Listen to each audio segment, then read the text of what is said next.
तो बोलते हैं कि सर्विंग करता है, लेकिन इन बदल के देखना चाहिए सर्विंग करा कर रहा हूँ।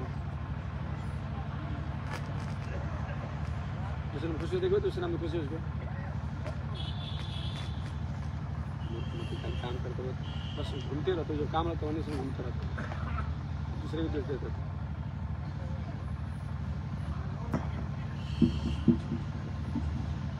नारायण नारायण। बोलिए श्री लक्ष्मी नारायण भगवान की। श्रीमन नारायण लक्ष्मी नारायण, श्रीमन नारायण लक्ष्मी नारायण, श्रीमन नारायण नारायण नारायण, श्रीमन नारायण नारायण नारायण, श्रीमन नारायण भवतारायण, श्रीमन नारायण भवतारायण,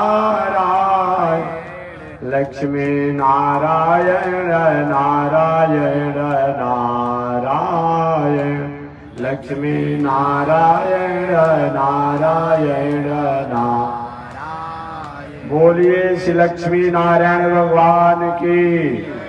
अनंताचार्य कृपया वेदांत द्वय पारगम रामकृष्णामि सद्भक्त विश्वक्सेन मुनिं वये कासायम यज्ञसूत्रं शुचिवपुषि तथा चोर्ध्वपुण्ड्रं च भाले यस्यास्ते दक्षस्ते कलिकुमतिगिरीन्द्रेन्द्रवज्रं त्रिदण्डम्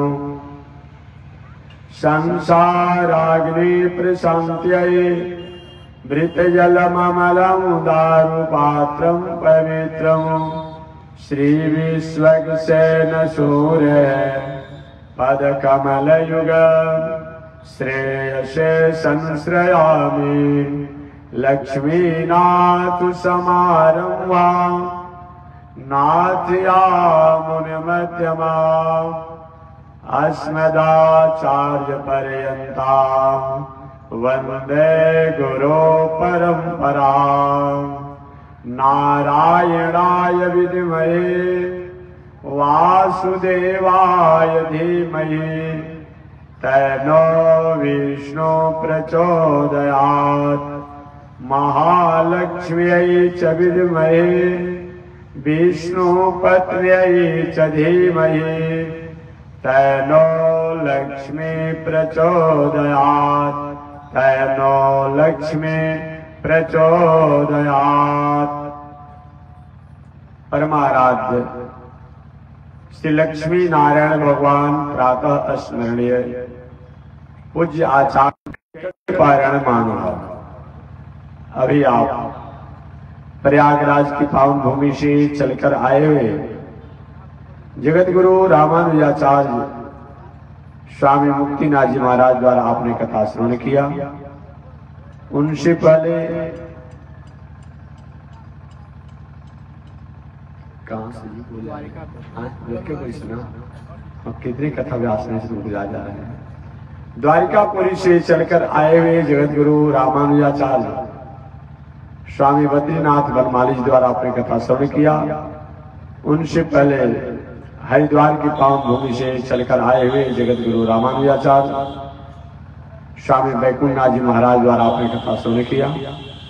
उनसे पहले दिल्ली की पावन भूमि से चलकर आए हुए जगत गुरु रामानुजाचार्य स्वामी गोपाल कृष्ण जी महाराज द्वारा भी आपने कथा श्रवण की। मैं भी पावन भूमि पर पावन कथा को निवेदन करते आ रहा। पिछले दिन मैंने निवेदन किया था, मानव जीवन में धन हो जाए, बल हो जाए, पद हो जाए, रूप वैभव ऐश्वर्य हो जाए और उसका उपयोग अगर विवेक से नहीं किया जाता है तो धन व बल व पद व रूप व वैभव व ऐश्वर्य कहीं न कहीं जीवन में नुकसान पहुंचाता है, उससे कहीं न कहीं उपद्रव होती है। प्रश्न होता है कि धन जन बल पद प्रतिष्ठा पर ही सारा दुनिया टिका हुआ है, यही अगर अपने आप में न रहे तो फिर बचेगा क्या? फिर जीवन के क्या मतलब होता है? फिर तो पशुओं का जीवन भी है, उनको कहाँ मकान बनाने का झंझट है, कहाँ गाड़ी घोड़ा का झंझट है, कहाँ पढ़ने लिखने का झंझट है? झंझट नहीं है। तो जीवन में ये होना चाहिए। कहाँ उनको सौंदर्य बनाने का झंझट है? नहीं झंझट है। जीवन में एक साधन हो जाए, धन हो जाए, बल हो जाए, पद हो जाए, रूप हो जाए, वैभव हो जाए, स्वर्ग हो जाए, कीर्ति हो जाए, इसमें एक भी हो जाता है तो जीवन अनर्थ की तरफ बढ़ने लगता है, ये अनर्थ में पहुंच जाता है। और जहां पर सबके सब हो जाए, कोई अनर्थ अन्याय होने से रोक नहीं सकता है। तो प्रश्न होता है कि ये नहीं होगा, इसका क्या उपाय है? इसका उपाय है कि विवेक से धन का, बल का, पद का, रूप का, वैभव का, ऐश्वर्य का, कीर्ति का उपयोग करना चाहिए। विवेक से अगर धन का उपयोग किया जाएगा, बल का उपयोग किया जाएगा, पद का उपयोग किया जाएगा, तो किसी द्वारा नुकसान नहीं पहुंचेगा। प्रश्न होता है कि विवेक कैसे ठीक होगा और कैसे विवेक भ्रष्ट होता है?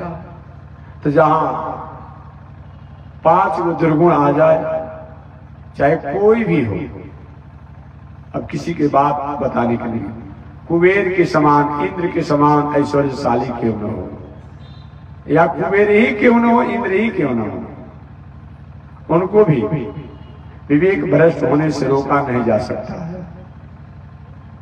तो अब 5 दुर्गुण में एक तो नशा, सभी प्रकार के नशा का दुर्व्यसन, वेश्यावृत्ति, जुआखोरी, हिंसा, कोर्ट कचहरी का दुर्गुण, ये 5 दुर्गुण अगर आ जाए मनुष्य जीवन में तो विवेक को भ्रष्ट होने से कोई रोक नहीं सकता। प्रश्न ये होता है कि 5 दुर्गुण हमारे जीवन में नहीं आवे, इसके लिए क्या उपाय है? इसके लिए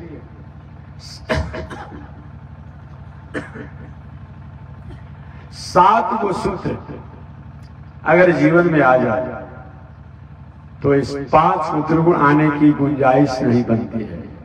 अब 5 दुर्गुण जब नहीं आएगा तो विवेक भ्रष्ट होने की कोई संभावना ही नहीं है। वो 7 सूत्र कौन है? जीत आसन, इसकी व्याख्या में करते आ रहा हूं 2-3 दिनों से। जीत आसनो, अपना आसन, अपना बैठकबाजी पवित्र होना चाहिए। भीष्माचार्य जैसे नैष्ठिक ब्रह्मचारी, आसन बैठकबाजी पवित्र नहीं था, परिणाम हुआ कि बहुत दिनों तक जो नहीं होना चाहिए, जीवन की विषम परिस्थितियों को स्वीकार किया 58 दिनों तक। जीतासनो, जित श्वासो, मनवाड़ी शरीर से किसी की अनिष्ट अहित की भावना नहीं होना। जित क्रोध हो, अकारण अपने लाभ दूसरे को नुकसान पहुंचाने के लिए क्रोध नहीं होना। इस क्रोध से समाज का, संस्कृति का, जनता का, प्रजा का, परिवार का, सती साध्वी नारियों का, मर्यादित व्यक्तियों का, धर्म की रक्षा होती हो तो वहां तो क्रोध करना ही चाहिए। बिना क्रोध का इसका संरक्षण नहीं हो पाएगा। आपने वाल्मीकि रामायण पढ़ा हो, सुने हुए लोग, नहीं पढ़े हो तो सुने हुए।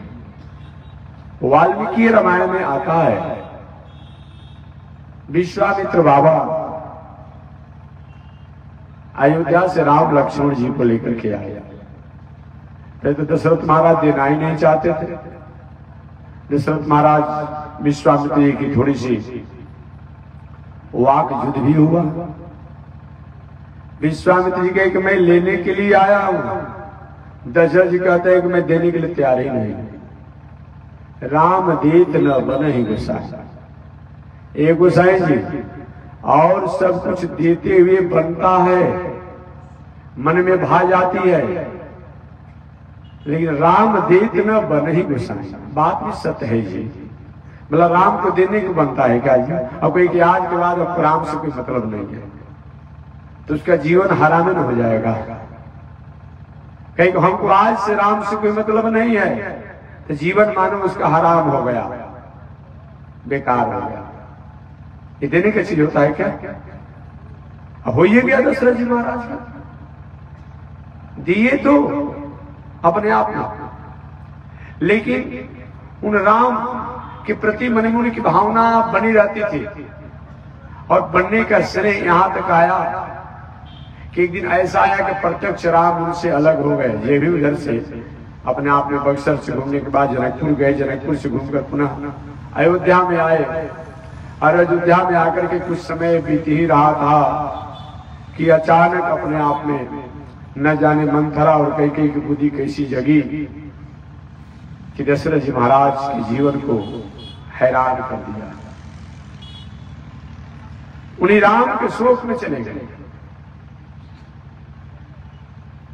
विश्वामित्र बाबा जब दशरथ जी महाराज द्वारा सुने, कैसा है राजा है भाई, मेरे बल को जानता है,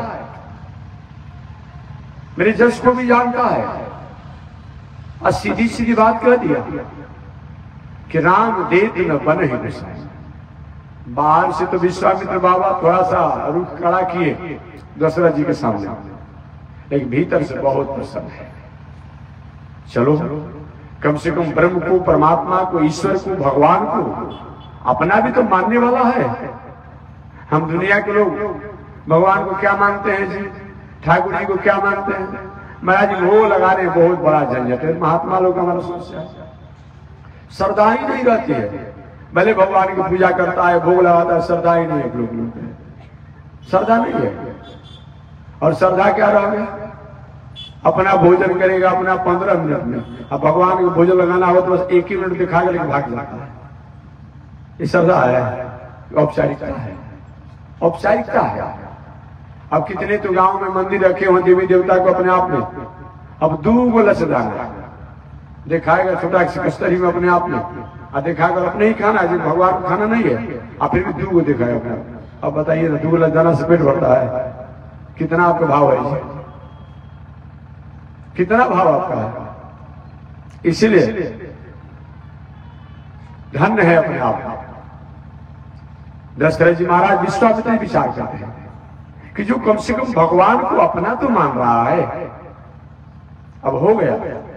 जो भगवान को दशरथ जी अपना मान लिए तब इसका मतलब कि अभी दुनिया में धर्म है, धर्म है। तब तो कह रहे कि राम न देत बने गोसाई। हे गोसाई, राम को देते नहीं बनता है। बाहर से थोड़ा सा रुख बदल दिए विश्वामित्र जी कि दशरथ जी नहीं कहे, दशरथ कहे। हम तो कथा की भाषा में कह देते हैं, दशरथ अपने पुरोहित वशिष्ठ जी से पूछो मेरे बारे में। मानो विश्वामित्र जी अपने पहले के पुरुषार्थ और बल और कितना उनका वो जो तेज है, वो मानो उसको याद दिलाते हैं कि वही विश्वामित्र है। थोड़ी सी वशिष्ठ ऋषि से हमारा खटपट हुआ, और इन वशिष्ठ ऋषि के कितने पुत्रों को मैं आवेश में आकर के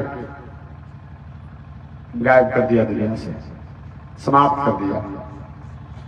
मुझको जानने के बाद तुम अगर नहीं जानते हो तो अपने पूर्वज जी से पूछ लो, अपने गुरु जी से पूछ लो। वशिष्ठ जी विचार किए कि कितने दिनों के बाद समझौता हुआ है, स्नेह हुआ है, प्रेम हुआ है, अगर कहीं नहीं देते हैं जजमान दशरथ जी तो पुनः हमारे साथ आउट हो जाएगा कि नहीं चाहते थे देते वाला दिलवाना।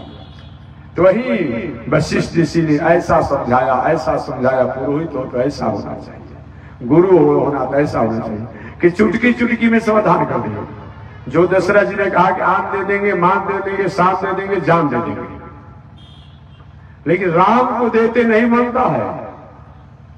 अब वशिष्ठ जी ने ऐसा समझाया, बस उसी समय तत्क्षण बात बदल दी दशरथ जी महाराज। वशिष्ठ जी ने कहा कि आप पहले तिलकहरू जो होते थे कि महाराज जी बेटा विवाह के जो हो चुके हैं राजकुमार लोग, कोई तिलकहरू आ नहीं रहा है, कोई तिलकहरू नहीं जाता था राम जी के पास।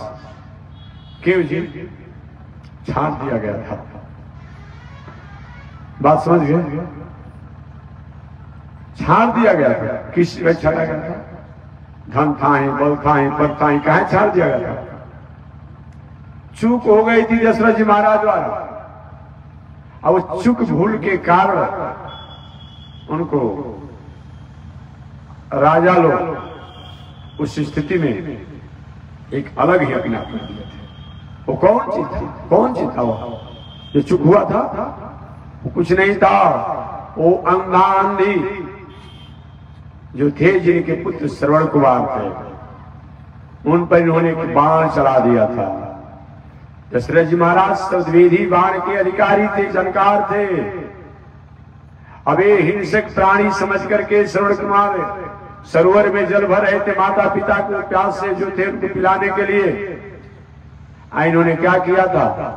वो हिंसक जीव समझ करके श्रवण कुमार पर बाणों का शब्द वेदी शब्द के द्वारा, शब्द की आवाज आ रहा था। घड़ी में जब जल भर रहे थे श्रवण कुमार, तो फटफट की आवाज आ रही थी, भैया कोई प्राणी जो है, जीव हिंसक जो है इस सरोवर में जल पी रहा है। उस आवाज पर अपने आप बाण छोड़ दिए। ये तो कोई हिंसक जीव नहीं था, बल्कि तो श्रवण कुमार थे। उसी समय से छाप दिया गया। वशिष्ठ ऋषि ने कहा कि दशरथ जी, आप कहते थे महाराज जी राजकुमार विवाह के जो हो चुके हैं, कोई तिलकहरू नहीं आ रहा, तिलकहरू भला आए हुए हैं। ऐसा ही व्यवहार करना चाहिए जैसा आप कर रहे हैं। दो टूक भाषा में आप बोल रहे हैं कि राम देत न बन ही गोसाई, ऐसा ही होना चाहिए। ये आपको राम को लेने नहीं आए हैं, ये वही विश्वामित्र हैं जो एक दूसरी स्वर्ग लोक बनाने की शक्ति रखते हैं। और त्रिशंकु की कथा को बता दिए वशिष्ठ कि वही है कि एक बार हमारे और इनसे अदावत चल रहा था, विरोध चल रहा था। तो यही जो हरिश्चंद्र जो थे, तो हरिश्चंद्र के पिता का नाम था त्रिशंकु। त्रिशंकु जी एक यज्ञ का आयोजन करना चाहे, और वशिष्ठ पूरा घटना बताया। यज्ञ का आयोजन करना चाहे, और यज्ञ के आयोजन में त्रिशंकु जी ने, उनका नाम उस समय अलग था अपने आप में, सत्यव्रत या कुछ ऐसा नाम था, त्रिशंकु के बाद में नाम हो गया। यज्ञ करना चाहे, वशिष्ठ ऋषि के पास गए हरिश्चंद्र के पिताजी, क्योंकि गुरु जी आप परंपरा से हमारे पुरोहिती करने वाले हैं, तो हमारे लिए ऐसा यज्ञ कर दिया जाए कि यज्ञ के अंत में हम इस शरीर से स्वर्ग चले जाएं। वशिष्ठ ऋषि ने कहा ऐसा होता नहीं, ये मृतलोक है। तो मृतलोक का नियम है कि यहां सिस्टम से शेड्यूल से होना पड़ता है, चाहे कोई भी हो। मृतलोक में मृत्यु को स्वीकार करना ही पड़ता है, लय होना ही पड़ता है, ऐसा नहीं हो। अब सत्यव्रत जी जो त्रिशंकु आप कहते हैं, ये चले गए वशिष्ठ ऋषि के पुत्रों के पास। महाराज एक हमारे लिए यज्ञ कर दीजिए। कि पिताजी ने क्या कहा? कि पिताजी ने कहा हमसे तो नहीं होगा। कि अरे जिस काम को मेरे पिताजी ने रोक दिया, और उस काम को हमसे तुम कराने जा रहे हो, जाओ तुम कर्म चंडाल हो जाओ, कर्म चंडाल हो जाओ। साफ लग गया। साफ होने के बाद त्रिशंकु जी ने विचार किया। उसमें त्रिशंकु नाम नहीं था, मैं बता रहा हूं, उसमें सत्यव्रत नाम था। त्रिशंकु जी ने विचार किया कि क्यों न चल चले विश्वामित्र बाबा के पास। इसमें बहुत उनका नाम चमका हुआ है, नया ब्रह्मर्षि बने हुए हैं। चले गए विश्वामित्र बाबा के पास त्रिशंकु जी कि महाराज मैं यज्ञ करना चाहता हूं, और आप हमारे यज्ञ का आचार्य बन जाइए और यज्ञ। अच्छा ठीक है। और कुछ महाराज मैं चाहता हूं कि यज्ञ के अंत में इस शरीर से ही मैं स्वर्ग में चला जाऊं। विश्वामित्र उनके पुत्रों के पास गया था कि नहीं गया था? वो भी बोले कम से नहीं होगा। तब विश्वामित्र बाबा कहे कि जो काम वशिष्ठ नहीं करेंगे वो काम विश्वामित्र करेगा। तो सारा होता है ना कभी जी, जो काम वशिष्ठ ऋषि नहीं करेंगे वो काम विश्वामित्र करेगा और मैं जग करूंगा, और जग ही नहीं करूंगा तुमको इस शरीर से मैं स्वर्ग भेज दूंगा। जग हुआ, और जग होने के बाद पूर्णाहुति के अवसर के गुरु जी अब आचार्य जी आप किए हैं, भेज दीजिए। विश्वामित्र बाबा भी तो कुछ समान में सीखे नहीं। गायत्री विश्वामित्र, ये जो भी हम लोग गायत्री मंत्र है इसके ऋषि कौन है? विश्वामित्र बाबा है। अभी कल छठ महाव्रत होने वाला है, उसमें सूर्य की आराधना की जाती है, और ये यज्ञोपवी के प्रधान देवता सूर्य को ही बताया गया, तेज के देवता है ना, तेज के देवता है। अभी मैं एक महोदय जी से बताया कि देखिए अभी जिन सूर्य की हम लोग आराधना करें, कल छठ व्रत है, तो जितने भी छठ करने वाले व्रतधारी हैं, छठ व्रती हैं, सबका अपने आप में अगर प्रधान स्थान है तो बक्सर है। सूर्य नारायण का जन्मभूमि बक्सर है। नहीं जानते तो जान लीजिएगा कि महाराज जी कैसा अपनी बात कर रहे हैं। जी हाँ, ये जो सूर्य देव जो है, सूर्य नारायण जो है, इनका जन्मभूमि कहाँ है? बक्सर है। आप ये कैसे? तो कश्यप ऋषि के पुत्र है सूर्य देव, कश्यप ऋषि के पुत्र है। कश्यप अदिति महातप कीना, कश्यप अदिति का जन्मभूमि जो है बक्सर है। तो जब कश्यप अदिति का जन्मभूमि बक्सर हो गया तो सूर्य का अपने आप में घर और जन्मभूमि बक्सर हुआ कि नहीं हुआ? बताइए, हुआ कि नहीं हुआ? अब बामन भगवान के सूर्य देव भाई हैं, बात समझ गए? जिन बामन भगवान बक्सर के कहे जाते हैं, तो बामन भगवान के अपने आप में सूर्य देव बड़े हैं और बामन भगवान छोटे हैं। क्या है? सूर्य देव बड़े हैं और बामन भगवान छोटे हैं। तो बामन भगवान के अपने आप में भाई हैं सूर्य देव, और कश्यप ऋषि के अपने आप में पुत्र हैं, इंद्र के भी अपने आप भाई हैं सूर्य देव। तो जब क्योंकि 12 आदित्य जो है, 12 आदित्य देवता जो है, ये सबकी जन्मभूमि बक्सर है, कि कश्यप अदिति बक्सर के हैं। तो जो भी छठ व्रत करने वाले हैं, और जो भी तेज को जानने वाले हैं, जो भी शक्ति को संपन्न है करने वाले हैं, वो जो यज्ञ पवित्र के अधिकारी है, सबका प्रधान अगर अपने आप में धाम हुआ वो बक्सर हुआ। कोई भी तेज से अलग नहीं है। यज्ञ पवित्र दिव्य जाति जो जितने भी दिव्य जाति हैं, सबका धाम और आश्रम और कुछ हुआ वो अपने आप में बक्सर हो गया। ऐसे बक्सर है। इन बक्सर के अपने आप में आज ही नहीं, विश्वामित्र बाबा दुनिया में बहुत जगह पूजा पाठ करते रहे, हर जगह भटक जाते थे, फिसल जाते थे। कभी मेनका, कभी रंभा, कभी तिलोत्तमा, कभी उर्वशी आकर के अप्सरा उनकी तपस्या पर पानी फेर देती थी, भंग कर देते थे। लेकिन जब बक्सर में आए, तो बक्सर में आने के बाद विश्वामित्र बाबा में कम से कम सब गुणे गुण आ गया। एक थोड़ा सा अपने आप में जो वशिष्ठ ऋषि के पुत्रों के प्रति जो उनके अपने आप थोड़ी सी थी, वो भी शांति हो गई। ब्रह्मर्षि पद को भी प्राप्त कर लिया, और एक पद नहीं पाया, विश्वामित्र महामुनि ज्ञानी अबसम विपिन सुबह आश्रम। विश्वामित्र शब्द को पद भी प्राप्त कर लिए, महामुनि शब्द को प्राप्त कर लिए, ज्ञानी शब्द को प्राप्त कर लिए। ऐसे विश्वामित्र जी हो गए। और यही पर अपने आप में ये दिव्यातियों के, जनेवधारियों के जो प्रधान देव जो है, यही पे तपस्या करके उनको ये प्रसन्न भी किए सूर्य देव को।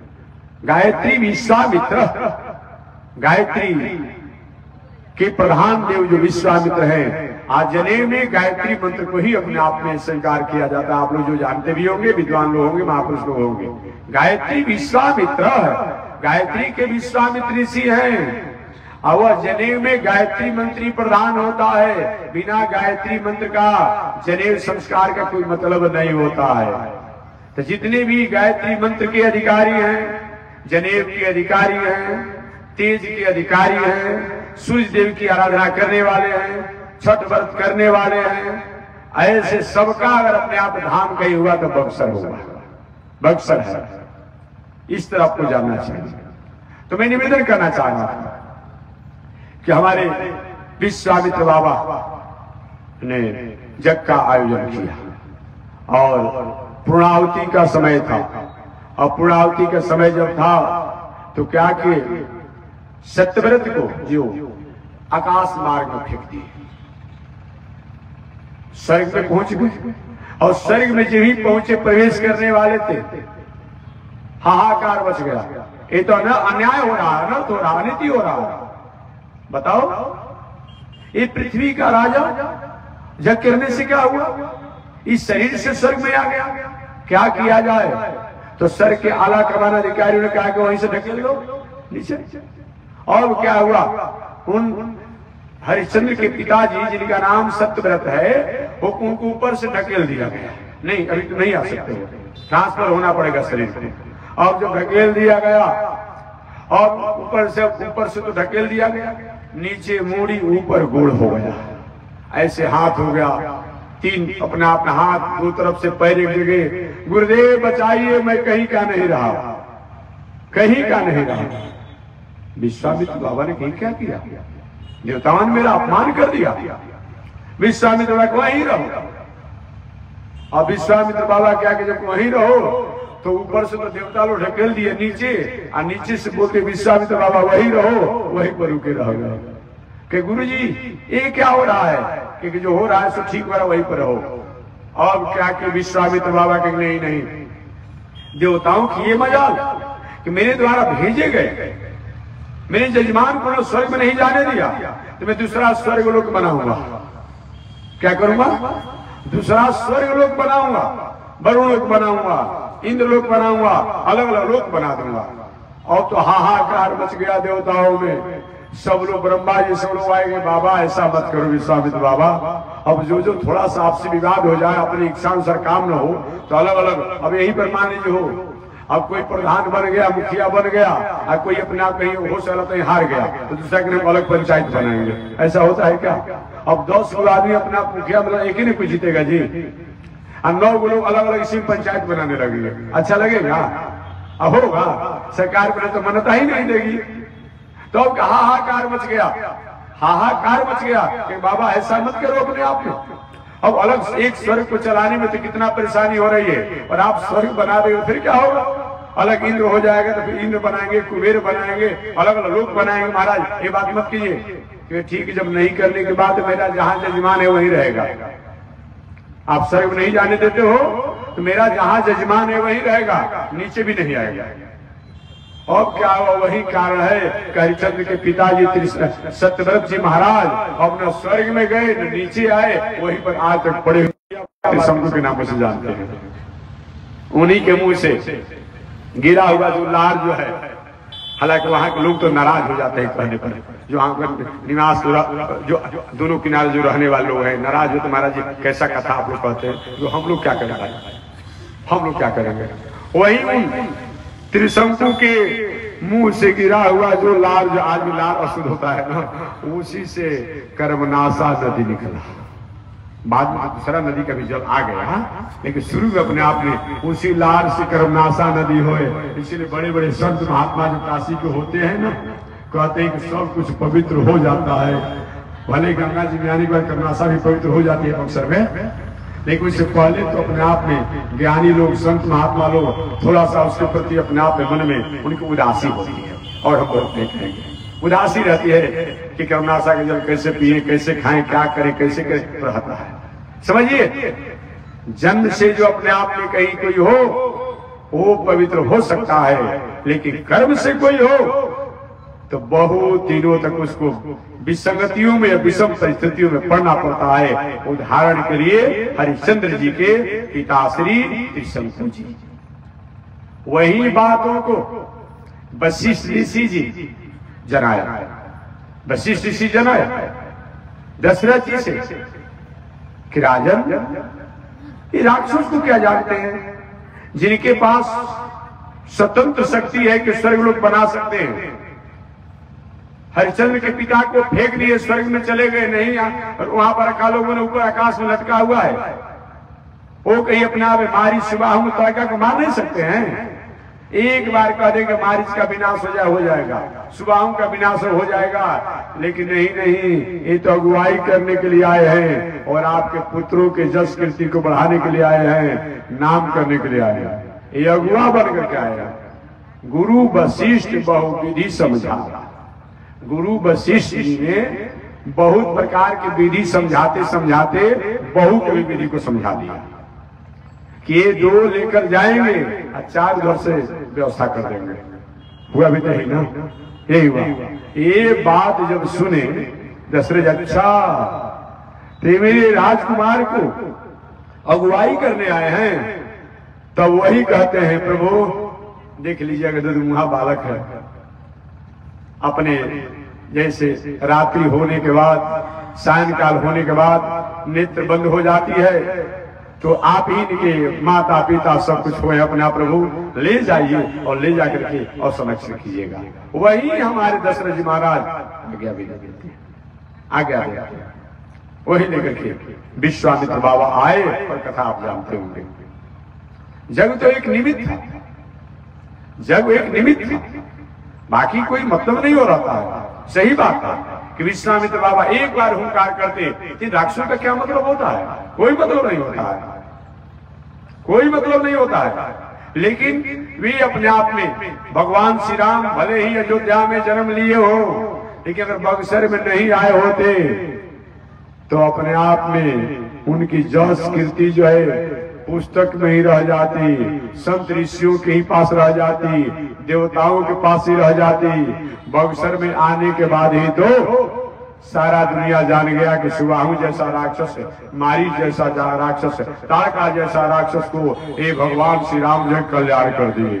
और वहीं से तो यात्रा सरकार हुआ।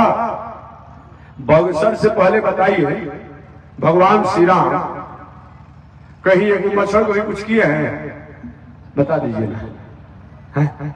अयोध्या के लोग कहते कि बहुत अपने को भांजते रहते हैं कि हम बहुत बड़ा प्रभावशाली प्रतापी हैं, बताए ना अपने आप लोग। बक्सर में आने से पहले अयोध्या में लोग सामान्य भाषा में मच्छर इससे बढ़िया हो गया है, अब उधार नहीं दिया जाएगा। एक ऐसा मच्छर हो गया है कि बड़े बड़े लोगों को फरास कर रहा है, डेंगू से लेकर के कौन मच्छर हो गया है ना जी, कि जी अपने आप में ये बड़ा बड़ा बलिष्ठ को भी अपना ऐसे कर दे रहा है कि पलायन कर रहा है, तो भी अब कमजोर नहीं रह गया है मच्छर माछी।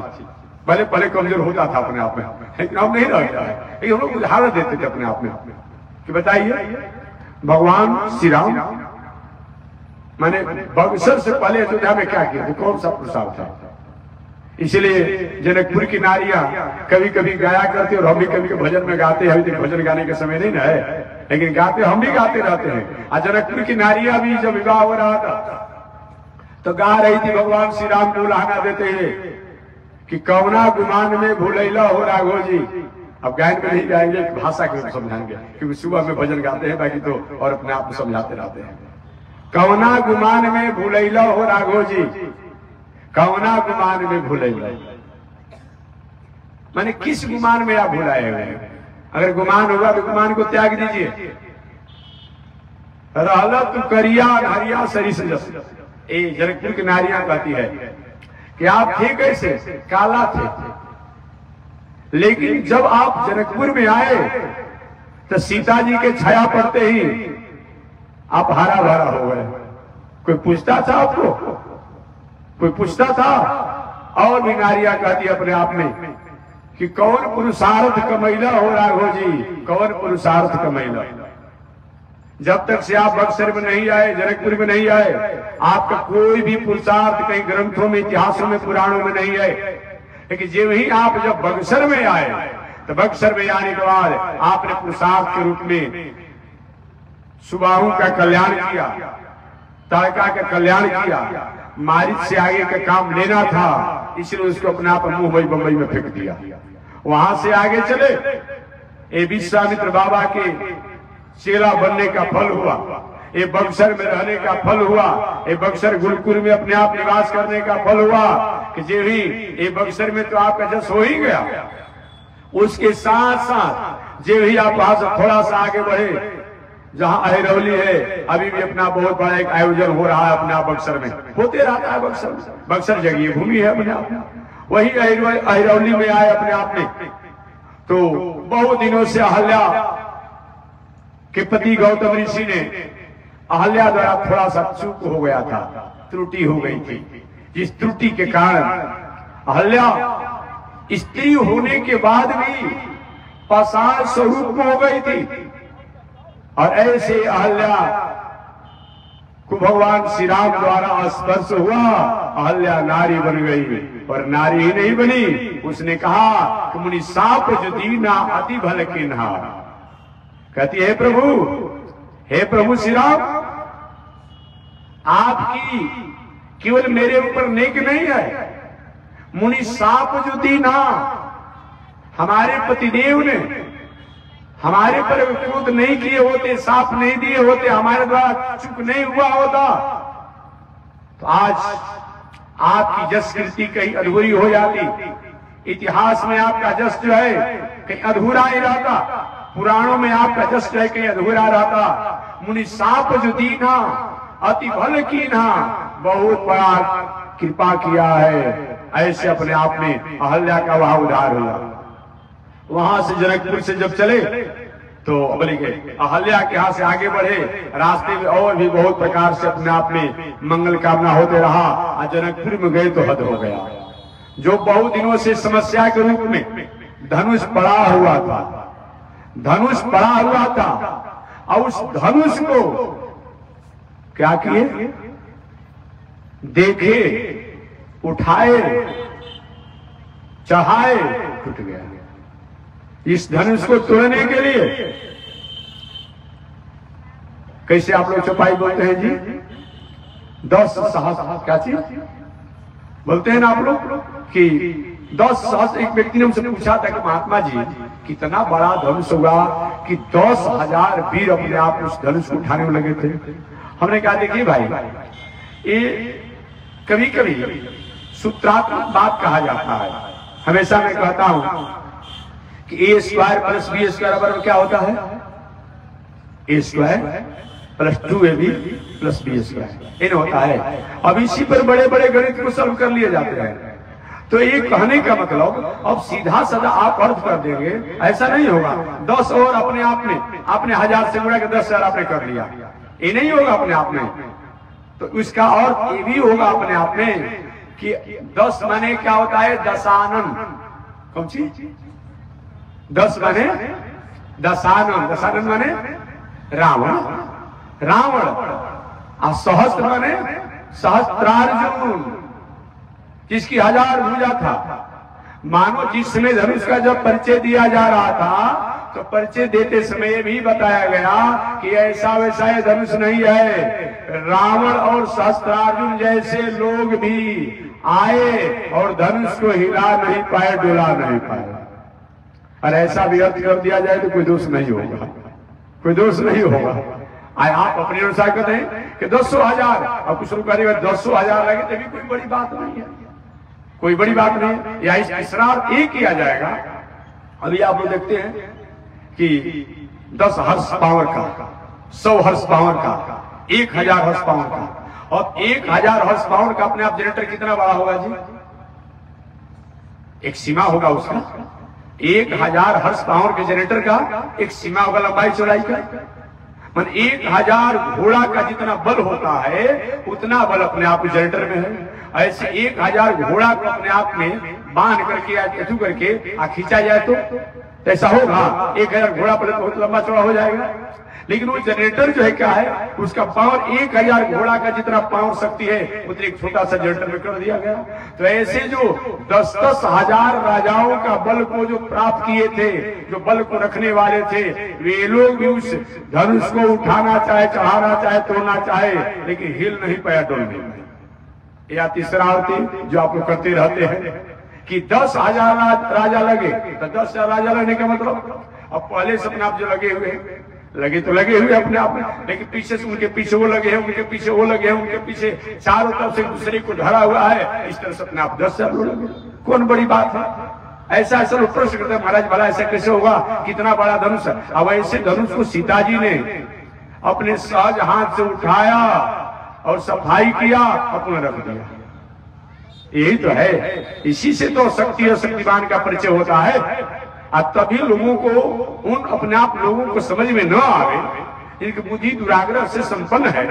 क्या समझा जाए कि जो बड़े बड़े वीर लोग जिन धनुष को हिला नहीं पाए, उस धनुष को सीता जी अपने आप हाथ से उठाई और उठा के सफाई करके पुनः रख दिया।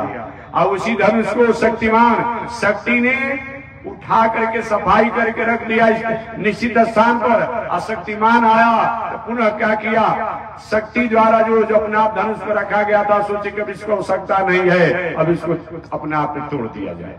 कौन आश्चर्य की बात है। अरे जिसका वस्तु है, हमारे लिए झोपड़ी आपने बनाया है, तो हमारे झोपड़ी बना हम आकर अपने निवास करें, डेरा डे रहे। अब यहाँ पर हजारों आदमी है, कोई थोड़ी झोपड़ी जाकर आ रहा है। तो जिसका जो अंश हो वो व्यक्ति काम करे, कौन आश्चर्य की बात है। इसलिए इस बातों से समझना चाहिए कि राम एक कोई मनुष्य नहीं है। एक बंदर ने कहा, अंगद का नाम आपने सुना होगा। जिस समय अंगद जी प्रथम बार लंकापुरी में जब गए, तो लंकापुरी में जब गए तो लंकेश रावण से थोड़ा सा उनकी नोक झोंक हो रही थी, नोक झोंक हो रही थी। के बंदर, क्या तुम्हारा परिचय है? एक मेरा परिचय मत पूछिए, मेरा परिचय मेरा बाप है। तेरा बाप है? हाँ। इसका मतलब कहते को वही मेरा परिचय है जो आपको 6 महीना तक कांखी में दबा करके मेरा बाप ने रखा था और पूरे दुनिया में घुमाते रहा और आपका बल का उसी में था चला गया। तब रावण, अच्छा तुम वही बांदर राज बाली के पुत्र हो? हाँ, वही बांदर राज बाली के हम पुत्र हैं। तब रावण देख क्या करता, कहता है कि धिकार, तुम्हें नाम लेने में शर्म नहीं लगा? जाओ चुल्लू भर पानी में डूब के मर जाओ। उस बांदर राज बाली का तुम पुत्र होकर के, अरे एक मनुष्य के अपने आप सामने तुम झुके हुए हो। इतना बात सुनते ही अंगद जी महाराज ने कहा, अपने वाणी को संभाल कर बोलो, जुबान को संभाल कर बोलो, अन्यथा जीव को मार लेंगे। राम को तू मनुष्य कहता है? राम मनुष्य के सरेस नपंगा। अरे नलायक, तुम्हारे बाड़ी, तुम्हारा जीव गल नहीं जा रहा है, तुम्हारे मुख में फोड़े नहीं पड़ जा रहे, कीटाणु नहीं पड़ रहा है। उन राम को तुम मनुष्य कहते हो जिन राम ने जिस धनुष को तोड़ने के लिए इशारा कर दिया, जिस धनुष को तोड़ने के लिए तुम्हारे और तुम्हारे जैसे लोग लाखों की, हजारों की, करोड़ों की संख्या में गए, बारी बारी से तोड़ते रहे, बहुत दिनों तक हिला नहीं पाए।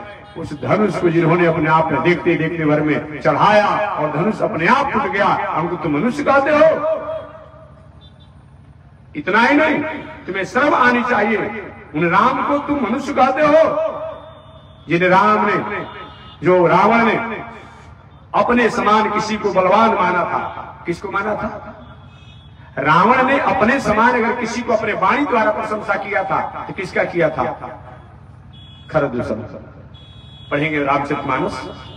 रावण ने अपने वाणी द्वारा अगर प्रशंसा किसी किया था कि हमारे समान कोई वीर है, तो और किसी को नहीं किया था दुनिया में। कहा मौसम खरदूषण बलवान, ये रावण का वाक्य है। क्या चीज? मौसम खरदूषण बलवान। वही अंगद जी कहते हैं, जो तुम अपने से सम प्रशंसा करते हो कि अपना मेरे समान खरदूषण बलवान था, ऐसे खरदूषण को पलक गिरते गिरते उनके 14,000 सेनाओं सहित जिन्होंने समाप्त कर दिया, आप फिर भी तुमको मनुष्य कहते हो?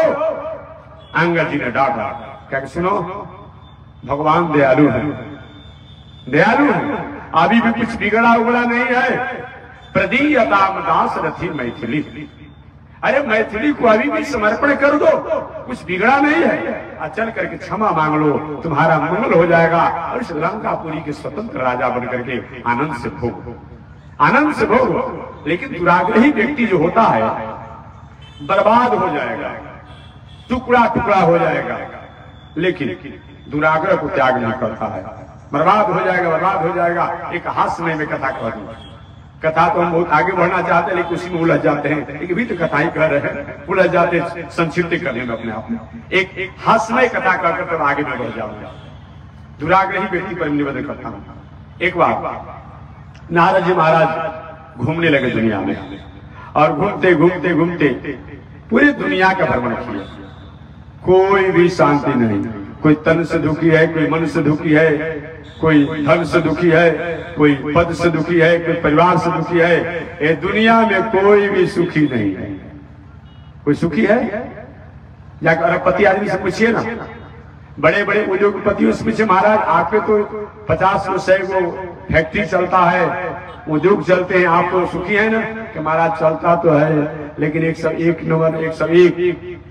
तो उद्योग चल रहा है, लेकिन इस एक उद्योग के लिए मैं प्रयास में लगा हूं, वो हो जाता तो अच्छा होता। अब 100 से उसको सुख नहीं है, अब 101 उद्योग उसको चाहिए अपने आप में। वो दुखी है, दुखी है। किसी गरीब से पूछे, अरे भाई तुमको तो कोई चिंता नहीं है, न इनकम टैक्स का है, न ईडी का कोई चक्कर है, तुम तो सुखी शांति में हो ना? साफ सुखी तो हैं, सुबह खाते हैं तो शाम को ठिकाना नहीं है, शाम को खाते हैं तो सुबह ठिकाना नहीं। वो भी दुखी है, वो भी दुखी है अपने आप में। जिसके पास धन है तो तन ठीक नहीं है, आ तन है तो धन नहीं है, आ तन धन है तो मन नहीं है, आ तन धन मन है तो परिवार ठीक नहीं है, आ परिवार ठीक है तो प्रतिष्ठा नहीं है। मैंने सब लोग कहीं न कहीं दुखी हैं। एक कहने की बात नहीं है, ये अपने जीवन में अनुभव करने की बात है। ये बताया गया है, ये सब लोग। नारद जी महाराज पूरी दुनिया में घूमने लगे, और घूमते घूमते अपने आप देखे कोई भी सुखी नहीं है। सारे लोग परेशान, सभी लोग परेशान। नारद जी महाराज से नहीं रहा गया, अब हम नहीं मानेंगे, अब नहीं मानेंगे। और नारद चले गए वैकुंठ में। वैकुंठ में चले गए भगवान श्रीमन नारायण के पास कि प्रभु, निठुर कोई होता है दुनिया में, एक सीमा होती है। हम लोग कहते भी हैं कि जो अपने आप में जादू टोना करने वाली डायन भी होती है, तो कम से कम एक वो अपना किसी को छोड़ देती है, या तो दमादे को छोड़ देगी, या तो बेटा को छोड़ देगी, या तो पति को छोड़ देगी। लेकिन आपकी निठुरता की अंतिम सीमा हो गई। ये दुनिया के सारे लोग दुखी ही दुखी हैं। महाराज क्या मतलब होता है? भगवान ने कहा, नारद आज इतना हमारे पर नाराज क्यों गाली कर रहे हो? ऐसे भाषा बात तुमको बोलनी चाहिए जैसा तुम बोल रहे हो।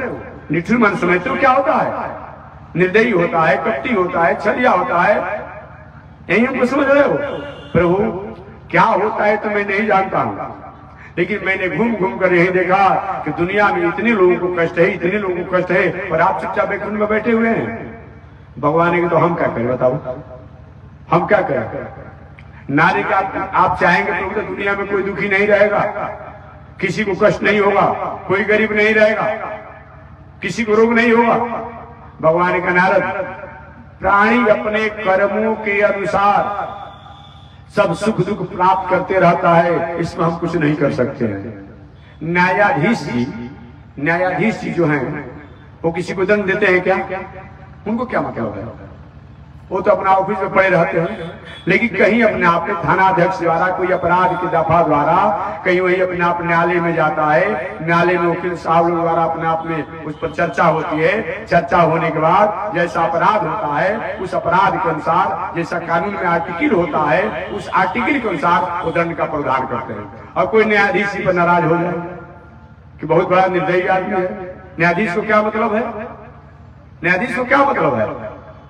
अरे भाई आपने झगड़ा किया, प्रसाद किया, विवाद किया, उसके थानाध्यक्ष ने अपने आप केस लिखा, थानाध्यक्ष द्वारा अपना आगे केस बढ़ा, अपने आप में लायर लोग वकील लोग अपना केस को अपना पुटअप कर लिया, उसी के अनुसार चलते रहा जजमेंट, और बाद में ऐसा हुआ। उसमें क्या मतलब है न्यायाधीश जी को? नहीं, लेकिन अज्ञानी व्यक्ति क्या कहेगा? न्यायाधीश जी ने हमको ऐसा दंड दिया। न्यायाधीश को कोई मतलब नहीं है, वो आपके कर्मों के अनुसार है। जैसा आपका दंड किया है वैसा प्रावधान न्यायाधीश जी ने किया है, उसमें न्यायाधीश का कोई दोष नहीं। भगवान ने कहा, नारद इसमें प्राणी अपने कर्मों के अनुसार इस सुख और दुख को भोगता है, इसमें अपने आप में तुम और हम कुछ नहीं कर सकते हैं। नारी के केस में बहुत दिनों से देखते आ रहा हूं, सुनते आ रहा हूं, ये सब नहीं चलेगा। तो भगवान ने क्या चलेगा बताओ? क्योंकि चलेगा यही कि आप दुनिया में किसी को दुखी मत होने दीजिए, सब सुख आनंद में रहे, और नहीं सफर रहा है तो अपना पावर बटन नहीं उनको दे दीजिए। भगवान के नारद ऐसा तो कभी मैं नहीं किया है, किसी का अपना अपराधिकार पत्र में दे दूं। लेकिन जब तुम कहते हो तो तुम्हारे समान मेरा कोई भक्त नहीं है, चलो मैं अपना पावर पटर्निंग में दे रहा हूं। नारिकेल हमको दे देंगे प्रभु ना, दुनिया में एक भी व्यक्ति को मैं दुखी नहीं रहने दूंगा। भगवान ने क्या किया, नारद भक्त हैं जीव किस्म के ठीक है नारद, और भगवान ने क्या किया, अपना पैर पर लेकर के आज के बाद जो भी नारद जी करेंगे सब मान्य होगा। जय श्रीमन नारायण, मेरी आज्ञा। अब नारद जी सबको कहा देगा, देखिए अब वो नारद नहीं रह गए, सब मेरा अधिकार हो गया। जो मैं चाहूंगा, जिसको चाहूंगा, चाहे पूजा किया हो, पाठ किया हो, धर्म किया हो, जप किया हो, दान किया हो, तीर्थव्रत किया हो या नहीं किया हो, सबको मैं जहां चाहूंगा उत्तम लोग पहुंचा दूंगा। घूमने लगे नारद जी, और घूमते घूमते सोचे कहां सबसे पहले चले, तो सबसे घूमते घूमते गए। एक बूढ़ा आदमी था, 85 वर्ष का होगा, समझिए 85 वर्ष में कितने हो जाते हैं उस समय की बात, अभी तो थोड़ा बहुत जीर्ण शीर्ण हो जाएगा। बेचारा पेट और पीठ उसका सटा हुआ था, एक में पेट जो है पेट में सट गया था। 12 ऊपर कुछ समय हो रहे थे, चिलचिलाती धूप थी, हल को जोत रहा था। नारद जी जा रहे थे, देख कर उनको दया आ गई, कितना बड़ा कष्ट है इसमें, इस अवस्था में इसको भजन भाव पूजा करना चाहिए, और ये बेचारा हल जोत रहा है। अब नारद जी आवाज आए, हे हलो आए भाई, आप रुक जाइए, मेरी बातों को सुन लीजिए, मेरी बातों को सुन लीजिए। मैं देवर्षि नारद हूँ, भगवान के हस्त प्राधिकार पत्र लेकर आया हूँ, पावर पटर्निंग लेकर आया हूँ। कोई भजन करने की आवश्यकता नहीं है, कोई जग करने की आवश्यकता नहीं है, कोई बहुत दिनों तक गंगा स्नान करने की आवश्यकता नहीं है। केवल मेरी बात को सुन लीजिए, और सुनने के बाद एक बात मान लीजिए, बस आपका उद्धार हो जाएगा। पहले तो हलवा सुना ही नहीं, सुनवा ही नहीं। जब कुछ देर तक बोलते रहेंगे नारद जी, कहा कि सुनो नारद, तुम्हारा नाम तो मैंने सुना है, अगर तुम्हारी गरज हो तो तुम रुको, और जब पूरे खेत की जुताई में पूरा कर लूंगा, और तब तुम्हारी बातों को मैं सुनूंगा।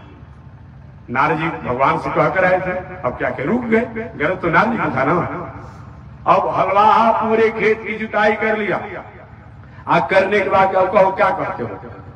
नारद देखिए, अभी तक आपने भजन पूजा पाठ तो किया नहीं, लेकिन मैं भगवान द्वारा अधिकार लेकर के आया हूँ कि बिना भजन पूजा पाठ के, धर्म कर्म के भी अपने आप में मैं उत्तम कल्याण मुक्ति को प्राप्त कराऊंगा, वैकुंठ में चलेंगे। बड़े जोरों से बूढ़ा ने डांटा नारद जी को, कैसे तुम्हारी हिम्मत बढ़ गई हमको वैकुंठ में ले जाने के लिए। अभी मेरा नाती है, नाती का विवाह होगा, विवाह के बाद उसका एक लड़का होगा, उसको मैं अपना खिला लूंगा, और तब बाद में सोचूंगा। लीजिए, समय से कोई भोजन नहीं करा रहा है, कोई कपड़ा नहीं दे रहा है, शमशान पर लकड़ी उसकी प्रतीक्षा कर रही है, और वो कह रहा है कि नाती होगा, उसका भी एक बेटा होगा, तब मैं बाद में सोचूंगा। नहीं, हम नहीं जाएंगे, तुम जाओ। आगे बढ़ गए नारद जी, और नारद जी जब गए अपने आप में, जाते जाते कुछ ही आगे बढ़े होंगे, एक बुढ़िया मैया थी अपने आप, उसकी पतोह ने घर से बाहर निकाल दिया था। देखिए, सास पतोह की कथा बहुत चल रही है इस समय, समझिए। न जाने कौन सा लोग गन्ना मन्ना बैठा हुआ है, आपको पता नहीं चलता है। सास को पतोह से नहीं पड़ता है, पतोह को सास नहीं पड़ता है। आज बहुत से केस ऐसे चल रहे हैं। सास में होता क्या है जी पतोह के अपने आप में सांस नहीं लेने दे, कोई नहीं, कहाँ बात किया, कैसे बात किया, किससे बात किया, क्यों बात किया। अरे भाई पढ़ी लिखी है, थोड़ा सा अपने आप में कि अपने पिता की, अपने भाई से बात ही कर लिया, तो इतना तुम अपना नाराज हो रही हो, इतनी बरस रही हो अपने आप में। अब बहू मैंने क्या होता है जी, सास का जो लहू निकालना, वो भी अपना बदला ले लेती है। सब परिवार जब खा पी लेगा, अयोग में बचेगा तो भोजन दे देगी, ना तो कहीं भोजन तो रह गया, अब शाम तक प्रतिशत में कीजिए, वो भी अपने बदला ले लेती है। ऐसा नहीं होना चाहिए। हमेशा मैं कहता हूँ कि घर में हमारी जो बूढ़ी माताएं जो मानते हैं कि मैं सास हूँ, वो सास समझ करके बहू के साथ व्यवहार न करें। ऐसा करोगी तो कितना भी न्यायाधीश आते रहेंगे, जाते रहेंगे, कितना भी कानून बनते रहेगा, डोरी से लेकर कौन कौन एक्ट बनते रहेगा अपने आप में, इससे कोई समाधान नहीं होगा, कोई समाधान नहीं होगा। क्या करेंगे न्यायाधीश जी? बहुत झगड़ा होगा कि ठीक है, जितना तुम्हारे पति का आमदनी का स्रोत है उसमें से अपने आप 10%, 20%, 30% अपने आप क्या हो जाएगा, तुमको मिल जाएगा, इससे तुम्हारा जीवन का भरण पोषण होगा नहीं होगा। तो घर में रहने वाली जो माताएं, बूढ़ी माताएं जो अपने को सास कहलाती है, वो बहू मत माने, उसको बहू को अपना बेटी मान ले। क्या मान ले? बेटी मान ले। अगर बेटी मान लेगी तो आपके घर में आपकी पुत्री द्वारा थोड़ी सी कुछ चंचलता हो जाती है, तक घूम घूम कर गांव में तुम प्रचार करती हो कि हमारा बेटी ऐसी करती है, ऐसी हो गई, ऐसी हो गई। चाहते कोई जाने मत, घर का परिवार भी मत जाने, तो विवाह शादी करने में थोड़ा सा लफड़ा हो जाएगा। ठीक उसी प्रकार से लेकिन करती क्या है, ये सास जो है अपने आप में बहुत आया, थोड़ा सा कहीं सब्जी में कहीं नमक अधिक डाला गया, कभी कुछ कम हो गया, कभी तीता हो गया, अब बैठ जाएगी दीवार पर। अब बैठ करके ऐसा ही है, ऐसा भोजन नहीं बनाने आता है इसमें। अब 3 पीढ़ी तुम उसका आशीर्वाद क्या मैं श्रापे देंगे अपने आप में, यही मतलब होता है। इसी के लिए तुम सास बनी हो, ऐसा नहीं होना चाहिए। घर में रहने वाली जो बूढ़ी माताएं, उनको चाहिए कि उनके घर में जो बहू आई है उसको बहू मत माने, उसको अपना पुत्री मान ले, अपना बेटी मान ले। अगर कहीं गलती हो गया तो मानो तुम्हारी बेटी तो है अपने आप में, काहे तुम बात करने जाएंगे, तो समझा बुझा करके काम में लगाइए।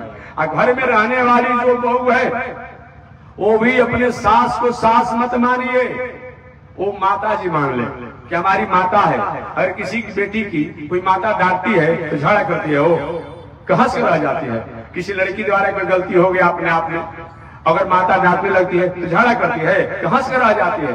तो घर में रहने वाली जो बहू अपने को कहलाने वाली है, वो बूढ़ी अपने आप जो हो उनको माता माने, सास मत माने। और जो घर में रहने वाली अपने आप सास हो, वो बहू को बहू मत माने, बेटी मान ले, समस्या का समाधान हो जाएगा। कोई डोरी का मतलब ही नहीं रहेगा, कहीं अपने आप न्यायालय में जाने की समय नहीं मिलेगा। यही समाधान है, और भाई कोई समाधान अस्थायी नहीं हो पाएगा। ये समझ लीजिए। एक बूढ़ी माता जी थी, पतो ने उनको घर से बाहर निकाल दिया था, बाहर निकाल दिया तो रो रही थी। नारद के इसको कष्ट है, एक तो चला नहीं जा रहा, रो रही, माता जी प्रणाम, क्यों रो रही हो? तो उसका हमारे सास हमारे पतो ने हमको घर से बाहर निकाल दिया। बाहर निकाल दिया? हाँ बाहर निकाल दिया है। नारद जी कहे बाहर निकाल दिया है तो बैकुंठ में चलोगी? बड़े जोरों से डांटा, अरे नारद तुम बैकुंठ में जाओ, तुम्हारे बाप दादा बैकुंठ में जाओ, तुम्हारा वंशज बैकुंठ में जाओ, हम क्या बैकुंठ में जाऊंगा? हमारे पतों ने हमको घर से बाहर निकाला है, फिर अपने आप ठीक हो जाएगी, हम क्या बैकुंठ में जाएंगे? पलट गई अपने आप में। समझिए यही होता है। नारद जी वहां से आगे बढ़े, आगे बढ़ने के बाद जाते जाते देखिए एक सुकरी समझते हैं आप लोग ना, ग्रामीण सुअर जो गांव को गंदगी को साफ कर देती है। अब उससे आजकल के लोग जो है जो उल्टा खाता है वो कोई कम रह गया है क्या? बताइए ना। मुर्दा से लेके, जिंदा से लेके, अंडा से लेके, मछली से लेके सब डाल जाते हैं, हजम कर जाते हैं। अब बहुत बड़का पुजारी बने हुए हैं। यही पुजारी का मतलब होता है? नहीं, छोड़िए सब चीजों को, ये अच्छी बात नहीं है। मैं निवेदन करना चाहता हूं। अब क्या हुआ, एक सुकरी ग्रामीण सुअर थी अपने आप में, वो गंदगी अपने आप खा करके लोटी हुई थी, उसके बच्चे जो दूध पी रहे थे। नारद जी के बहुत इसको कष्ट है। अब बताइए तो गंदगी में लोटी हुई है, गंदगी खाती है, कितना इसका जीवन ऐसा है। अब उसकी भाषा में नारद जी बोले, सुकरी बहुत तुमको कष्ट है। हाँ कष्ट तो है, तुम बैकुंठ में चलोगी? तो सुकरी का बैकुंठ माने क्या होता है कि वहां पर बहुत आनंद ही आनंद है। तो सुकरी ने कहा कि बताइए नारद बाबा, बैकुंठ में तो चलने के मैं तैयार हो जाऊंगा, लेकिन जिस गंदगी का भोजन मैं करता हूं और जिस गंदगी में मैं रहता हूं वहां मिलेगा कि नहीं मिलेगा? नारी को बिल्कुल उसका कोई मतलब ही नहीं होता है। तो सुकरी का तुम्हारे बैकुंठ में आग लग जाए हम नहीं जाएंगे, जहां ना गंदगी हो, ना जहां अपने आप ऐसा भोजन हो, हम काहे को हार होंगे? वो भी नट गई। और इसके बाद नारद जी के तो हद हो गया भाई। भगवान ठीक ही कहते कि दुनिया में अपने कर्मों के अनुसार लोग सुख दुख प्राप्त करते हैं, कोई जाए पता है तैयार नहीं है। जाते जाते नारद जी महाराज आगे बढ़े। एक दुराग्रही व्यक्ति, ही कथा सुनाना था, एक दुराग्रही व्यक्ति था जो दुराग्रह में जीवन जीता था। कहे कि सुनो भाई, जीवन भर तो तुमने दुराग्रह किया है, नास्तिकता किया है, चलो कुछ नहीं किया है कोई बात नहीं है, लेकिन तुम एक बार राम कह दो, नारायण कह दो, हरि कह दो, तुमको मैं बैकुंठ ले चलूंगा। कहे नारद कैसे तुम्हारे हिम्मत हो गई हमसे कहने के लिए? मैं टुकड़ा टुकड़ा कर जाऊंगा, बोटी बोटी हो जाऊंगा, बर्बाद हो जाऊंगा, लेकिन राम अमोह नहीं करूंगा। ऐसे दुनिया में लोग हैं। नारद जी पूरी दुनिया में घूम गए, कहीं भी कुछ नहीं मिला, और भगवान के पास ले जाके कागज पटक दिए, लोग ले हो गया काम। जो आप करते हैं सो ठीक ही करते हैं। इसी के अधिकारी दुनिया के लोग हैं, इसी के दुनिया के लोग अधिकारी हैं। तो वही मैं निवेदन करना चाह रहा था कि हम दुनिया में कष्ट को तो सहते रहते हैं, लेकिन अपने आप में उससे काम परे होते हैं, नहीं हो पाते हैं। तो मैं निवेदन करना चाह रहा था, भगवान श्री राम वही अपने आप में जब गए वहां पर जनकपुर में गए, और जनकपुर में गए अपने आप में, तो वहां भी विवाह तो हुआ ही, जानते हैं। तरीके को समस्या के रूप में आ गए परशुराम जी महाराज, जानते हैं ना आप लोग। अरे भाई, कोई चीज समस्या हो तो जो समाधान करे उसको पुरस्कार देना चाहिए, और पुरस्कार के बदला में अपने आप उसको आप दंड दे रहे हैं। जो धनुष एक बहुत बड़ा समस्या बना हुआ था, क्योंकि हमारे जनक जी महाराज ने प्रतिज्ञा कर दिया था, और वो समस्या का समाधान जो करने वाला हो उसको पुरस्कार देना चाहिए। भले पुरस्कार के बदला में ये दंड का प्रावधान करते हैं। कौन धनुष को तोड़ा है उसको मैं छोड़ूंगा नहीं, कथा आप जानते होंगे। अंत में भगवान श्री राम ने कहा, महाराज आप अपने बल का हमारे जैसे लोगों पर आपका बल तो हमारे बाप दादा सब लोग जान चुके हैं, आप अपने बल का हमारे सामने क्यों दिखा बखान कर रहे हैं? आपको कौन नहीं जानता है कि नहीं हमसे युद्ध करना पड़ेगा। भगवान श्री राम ने कहा कि युद्ध तो महाराज मैं कर सकता हूं, लेकिन आप जैसे विप्र ब्राह्मणों के प्रति मेरी भावना आदर की होती है, मैं आपसे युद्ध नहीं करना चाहता हूं। तो थोड़ा सा परशुराम जी का विवेक खुला, अरे ऐसा कौन दूर बात हो सकता है। और जब भी चिंतन ध्यान किया, अच्छा आप ही वहां आत्मा राम है, आप ही शंकर जी के हृदय में स्थापित रहते हैं। महाराज थोड़ा सा हमको भ्रम है, मेरे भ्रम को दूर कर दीजिए। वो धनुष को तो आपने तोड़ दिया, दो धनुष बना था ना, दो धनुष बना था अपने आप, एक विष्णु धनुष बना था, एक शिव धनुष बना था। तो शिव धनुष को तो भगवान श्री राम ने तोड़ दिया, जिस शिव धनुष को अपने आप रखा गया था। आपको जानना चाहिए कि दो धनुष बनाया गया था जो दधीची बाबा के हड्डी से। तो एक धनुष तो अपने आप में जब दग्नि ऋषि के पास होते परशुराम जी के पास था विष्णु धनुष, और शिव धनुष ये जनक जी महाराज के वंशजों के पास था, अपने आप में शंकर जी के पास था। शंकर जी ने वही धरोहर के रूप में दे दिया था, धरोहर के रूप में दे दिया था कि महाराज आपने शिव धनुष तो तोड़ दिया, लेकिन मन में थोड़ी सी मेरी भ्रम है, इस भ्रम को मिटाने के लिए मेरा विष्णु धनुष को ले लीजिए। आज यही विष्णु धनुष को अपने आप परशुराम जी महाराज भगवान श्री राम के हाथों में धराए, वो धनुष अपने से चढ़ गया, और परशुराम जी का जो अपने आप अस्मिता था, वो विस्मय जो था वो दूर हो गया। प्रभु बस मेरा कोई मतलब नहीं रहा। तभी तक किसी प्रतिनिधि का महत्व होता है जब तक सही में जिसका प्रतिनिधित्व करता है वो नहीं रहता है। अब आप आ गए, अब हमारा कोई मतलब नहीं होता है, हम चल तपस्या करने के लिए। वही परशुराम जी महाराज अब महेंद्राचल पर्वत पर तपस्या करने चले गए। अब भगवान श्री राम इस दुनिया में आकर के अपना कार्य किए। तो मैं कहना चाह रहा था कि भगवान श्री राम वही अपने आप में जब तक अयोध्या में थे बहुत परिचय नहीं था, लेकिन यही बक्सर में आए, विश्वामित्र बाबा लाए, और जैसे जैसे घुमाए पुनः राम राम हो गए, राम राम हो गए। अरे सोना का महत्व है, लेकिन स्वर्णकार के पास न रहे, जवाहरी के पास न रहे, और सोना पहनने वाले के पास न रहे, और सोना खरीदने वाले न खरीदे, तो सोना का क्या मूल्य रहेगा?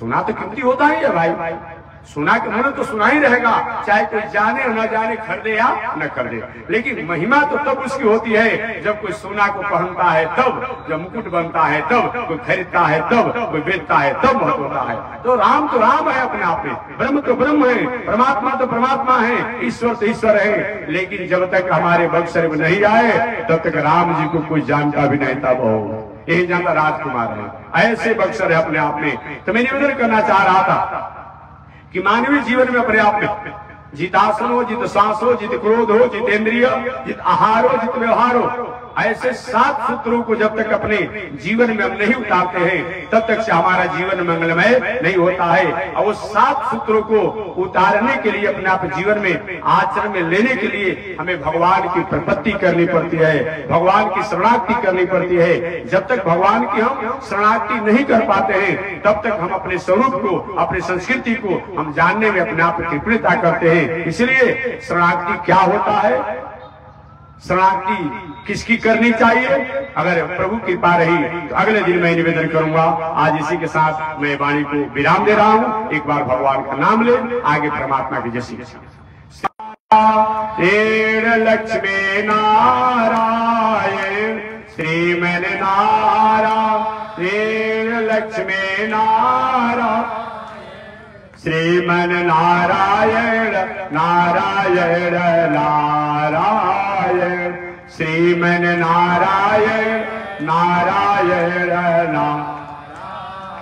बोलिए श्री लक्ष्मी नारायण भगवान की, श्री भाष्यकार भगवान श्री रामानुजाचार्य स्वामी जी महाराज की, विश्ववंद जगदाचार्य श्री त्रिदंडी स्वामी जी महाराज की। हरि ओम। शांति शांति शांति।